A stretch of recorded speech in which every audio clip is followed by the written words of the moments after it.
What is up guys? Daily Street Rider na naman. Welcome back ng ating sniper MX135 na project restoration. Ito yung finished product natin. Nalinisan natin siya. Hindi ko na nilahat yung video sa paglilinis kasi natagalan din ako dito. So off cam, medyo nagpunas-punas pa rin tayo ng bahagya. So ngayon, gagawin natin ay yung kanyang change oil grips. Tapos itong air filter, tapos itong seat lock, medyo kalakalawang na rin siya. Tirahin na natin.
So yun, what is up guys?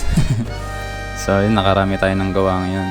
So, napalitan natin yung handle grips, yung air filter, yung seat lock, tsaka nakapag-change oil tayo. So binomba-bomba ko lang ng kickstart kanina para umakyat yung langis sa taas. Yung battery kasi wala pa, hindi pa nadating, kaya hindi pa natin siya mapa-start. Project Sniper MX135. Thank you guys sa panonood. Sana may natutunan kayo, no? Kahit pa paano kung paano magpalit ng mga basic na mga parts ng ating motor. So guys, thank you sa panonood and kita-kits sa susunod na video. Bye-bye!